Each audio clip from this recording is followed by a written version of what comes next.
Hello and welcome to Astrology with the 8th House Siren. I'm Siren. So just a little bit about me.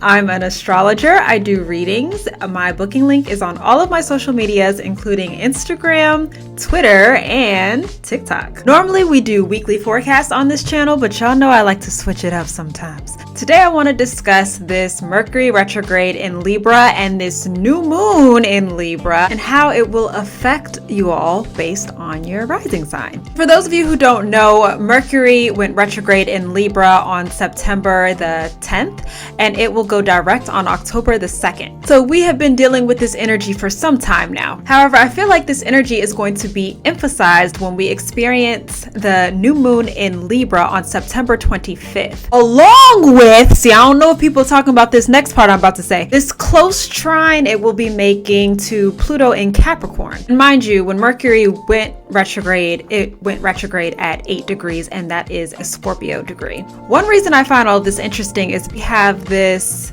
heavy kind of permanent energy that Scorpio and Pluto typically bring, paired with this airy, 1 foot out the door Libra or Mercury retrograde in Libra energies. I think a lot of people are going to have to make decisions regarding whether they want to maintain relationships or kind of cut off relationships that are no longer serving them under this Libra new moon. As an overarching theme, I think that people should use this period when Mercury is retrograde in Libra to kind of evaluate the connections that they have with other people and figure out like if they're healthy, if they're worth nurturing and maintaining, and if not, when Mercury starts to retrograde into Virgo, because remember it's going backwards. When it goes into Virgo, that's when you should start implementing those changes, or at least getting the ball rolling, having those important discussions with people. Then when Mercury goes direct again,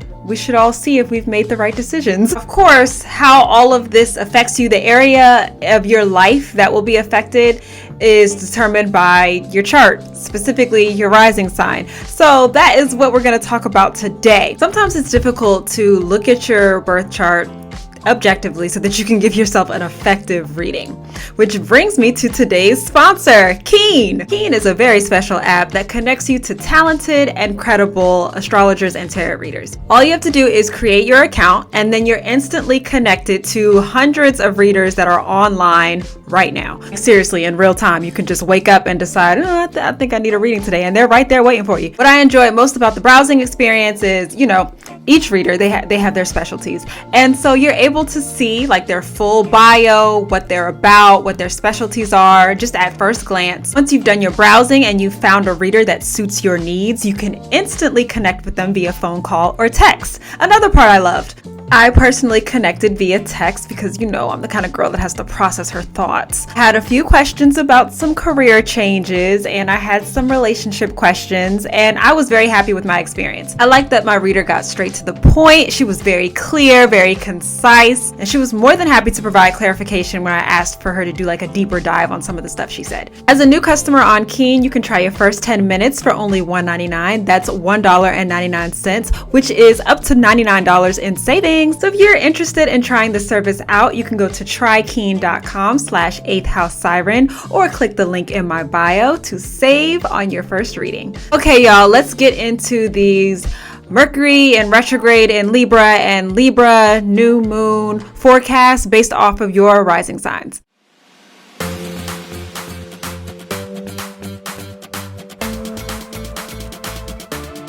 Aries risings, this new moon in Libra and Mercury retrograde combo will be happening in your 7th house. The 7th house is Libra's natural house. It deals with partnership and interpersonal relationships, very close relationships. So this new moon in Libra on September 25th is going to cause you to have to make a decision about your interpersonal relationships, probably think your very close relationships, how you want to proceed with them, if you do want to proceed with them, what relationships you should end, what relationships you should put more energy into. Taurus risings, this Libra combo, we're going to start calling it a Libra combo because I'm not going to be saying, Mercury retrograde and Libra moon every single time. Taurus risings, this Libra combo will be happening in your 6th house. The 6th house deals with health. It also deals with your routine, and it deals with your place of work.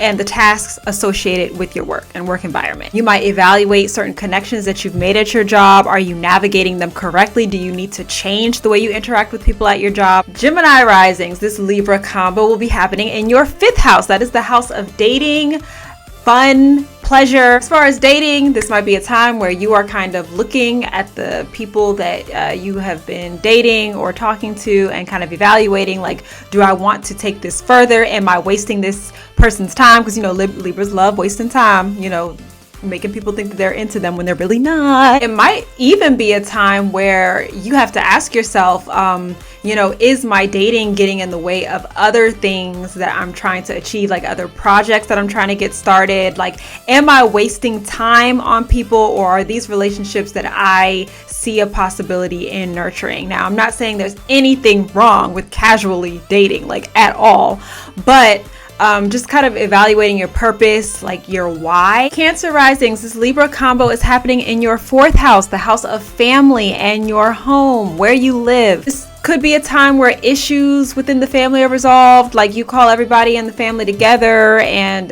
kind of like squash, any drama that may have happened. This could be a time where you carve out time to make connection with your family if you have been neglecting them. If you're on the fence about a roommate, whether you want to renew your lease, right? Because this is real stuff. If you want to renew your lease with your current roommate, that's something that should be evaluated during this time. And I want to take the time to reiterate this theme here. It's evaluating current connections and how you are navigating them. Leo risings, this Libra combo will be happening in your 3rd house. That's the house of siblings, neighbors, communications. So as far as siblings go, if you just evaluate your relationship with your siblings. If it's okay, then it's okay. If it's not okay, this could be a good time to figure out why it's not okay and figure out what changes can be made to the relationship to make it okay. Of course, if you have toxic siblings or toxic family members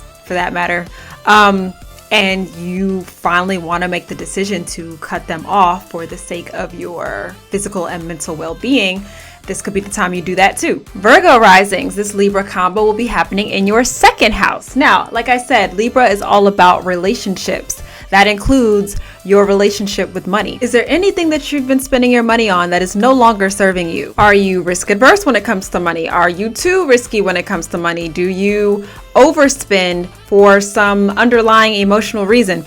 These are things that I would try to sort out during this period and make changes accordingly. Libra risings, this Libra combo will be happening in your 1st house. That is the house of self. A lot of Libra risings that I know tend to be people pleasers because they have a strong desire to maintain peace in every situation that they're in. This could be a good time to evaluate why you do that. Like, what is your reason for wanting to keep the peace in the first place? Unpack that and figure out how to be more of an advocate for yourself. A large part of this is setting boundaries and teaching people how to treat you. So this time period could be a time where you're evaluating, like, who's in your circle. Are they providing an environment that's conducive to me setting those boundaries? If not, you already know what I'm going to say. They got to go. Scorpio risings, this Libra combo will be happening in your 12th house. That's the house of spirituality, all things hidden and healing. Hidden enemies fall in the 12th house. And there is a good chance that people who claim to be in close partnership with you, who are actually your enemies, could be revealed during this time. Sagittarius risings, this Libra combo will be happening in your 11th house of friends and just groups that you are a part of. So that means that this could be a time period where you're evaluating your relationships with your friends. Are they a good influence on you? Are they a poor influence on you? Make changes accordingly. Capricorn risings, this Libra combo will be happening in your 10th house of career. Are the people that you have in your networking circle genuinely helping your career, or are they pulling you in the opposite direction of where you want to go in your career? This could also be a time where you evaluate your relationship with your career. Is it a healthy connection? Is it a connection that causes like your career to overshadow everything else? Now, I'm not one to tell people how to live their lives. I know that some people kind of want their career to kind of overshadow everything else, and that's fine, but evaluate if that's what you truly want and figure out how you should navigate your relationships outside of your career. Aquarius risings, this Libra combo will be happening in your 9th house. That's the house of higher education and our belief systems. If you have any relationships right now that are, there's some tension within them because of differences in beliefs, this could be a time where it's kind of like do or die. Like either y'all are going to work it out and like kind of settle your differences, or you're going to figure out that your beliefs are just too different and there is no way it can work out. If you are just starting out in college, this is also a good time to figure out if you're on the right track when it comes to kind of developing your collegiate network, or like, you go to college, you end up making new friends, just like a new circle. This is a good time to figure out, like, are you putting the right people in that circle? Are you on the right track? Remember, it's never too late to start over. I know that like sometimes when people get into like those cliques or friend groups or whatever, it's kind of like this whole loyalty thing, somewhat of a blind loyalty. Like these are people that you just met. So just keep that in mind. If you feel like they are not a good influence on you, don't be afraid to break away from that group, start another group, do your own thing. And last but not least, we have Pisces risings, and this Libra combo will be happening in your 8th house. This is the house of like transformation, death and rebirth, not necessarily literal death. Don't get scared. With 8th house transits, you kind of just have to let go and kind of let the universe reveal to you what needs to happen or what should happen. And a lot of time it's change that is forced on you when you deal with 8th house transits. So you could be forced to look at your relationships differently. You could also be forced to end certain relationships. The 8th house also deals with other people's money, more specifically, like if you have a partner, their money. If you have a joint account with somebody, this could be a time where y'all have a serious conversation about how it's being managed. Are you happy with that joint account? Do you no longer want that joint account anymore? Speak up and say something if you don't. Okay, y'all, those were the forecasts for the Mercury retrograde in Libra and Libra New Moon occurring on September 25th. Let's move on to the Q&A.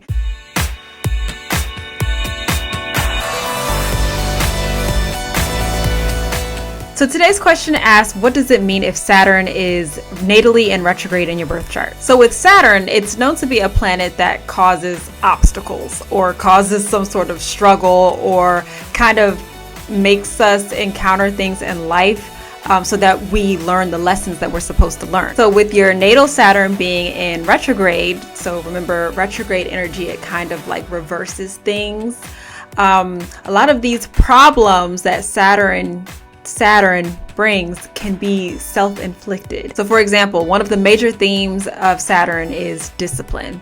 So with you, it could be like an internal struggle with being disciplined, right? So it's like if you would just kind of train yourself to be more disciplined, then you would have better outcomes in life. Versus if someone had Saturn direct in the 10th house and during their Saturn return, they got laid off from their job, right? Like that is something that is completely external. Like there is nothing they could have done to prevent that. Versus with you, say your Saturn is still in that 10th house, that house of career, but it's in retrograde. It could be a situation where your career is not accelerating as fast as you want it to, all because you do not have the discipline required to accelerate the career. Does that make sense? I hope that was helpful. If you ever have any questions for me, you can just throw them in the comments. You can DM me on Instagram. You can use the Q&A feature on TikTok. You can really ask the question anywhere you want, and I might answer it on one of the videos. All I have for today. I hope you guys learned something. I hope you enjoyed the video. If you did enjoy the video, go ahead and give it a like. If you think you're going to like this channel and you're not already subscribed, go ahead and subscribe, and I will see you next time. Bye.